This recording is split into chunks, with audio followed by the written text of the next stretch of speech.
بسم الله إن شاء الله في الفيديو ده هنشرح فيه الروشتة وأنواعها وإزاي بنقدر نتعامل مع الروشتة. طبعا احنا مبدئيا اوريدي شرحنا الجزء بتاع الروشتة ديت قبل كده الموجودة في الفيديوهات اللي احنا شرحناها عن الابلكيشن ككل. الفيديو رقم 4 هتلاقي فيه السيرفيسز والبريسكريبشن، احنا شارحين فيه البريسكريبشن ايه وضعها، بس طبعا الفيديو ده احنا هنشرح بشيء من التفصيل شوية في البريسكريبشن. طيب البريسكريبشن احنا طبعا هنشرح على الموبايل وبرضه هوريكم سريعا برضه من الويب بشكلها عامل ازاي. طيب البريسكريبشن موجوده في السيتنج في البريسكريبشن. بعد كده البريسكريبشن تايب هتلاقي الثلاث انواع من البريسكريبشن. اول نوع اللي هو الدكتور يقدر يكتب روشته عادي على ورق العياده، وبعدين المريض وهو خارج الدكتور يصور روشته ويتشها على الزياره، او المساعد بره هو اللي يعمل الاكشن ده.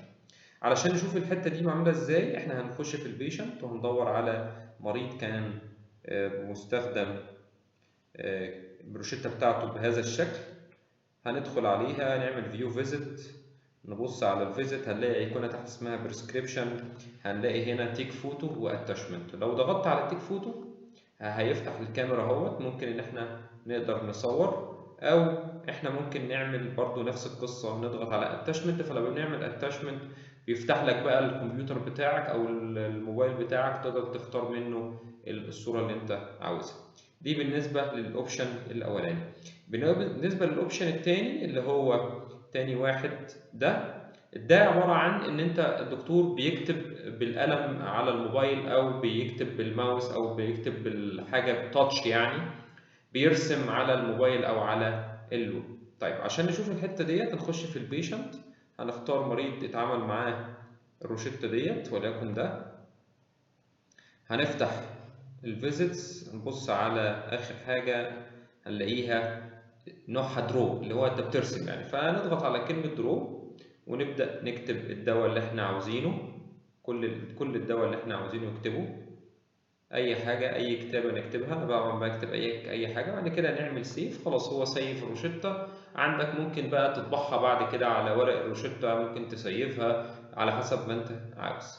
طيب ده بالنسبه للنوع الثاني. بالنسبه للنوع الثالث وهو عباره عن الروشته الالكترونيه، وهو انت بتختار الدواء والاشعه والتحاليل من جوه السيستم، وبعدين بتطبع الكلام ده على روشته العياده.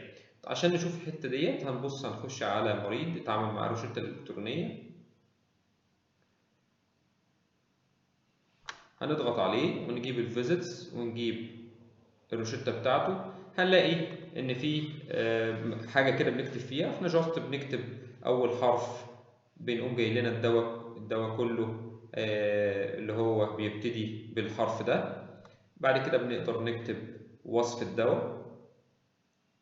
طبعا احنا السيستم فيه خاصيه التنبؤ بالوصف عشان تقلل على الدكتور شويه، وطبعا التنبؤ بالوصف ده مش هيجي من فراغ، لازم الاول تكون كتبته على الاقل مره واحده، وجاست انت كتبته مره واحده على طول. بمجرد ما تكتب اول حرف او اول حرفين من الوصف ده هيقوم جايب لك جميع الوصفات فتختارها، فيوفر عليك وقت شويه.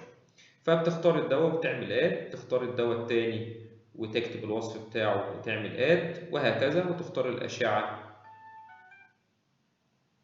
وتختار الاشعه وتعمل اد، وتختار التحاليل وتعمل اد، وهكذا. خلاص خلص معاك الأشعة والتحاليل كله تمام. خلاص انت جاست بتقفل، هو كده سيف كده يعني. انت لو رجعت تاني هتلاقي الدواء موجود اهوت.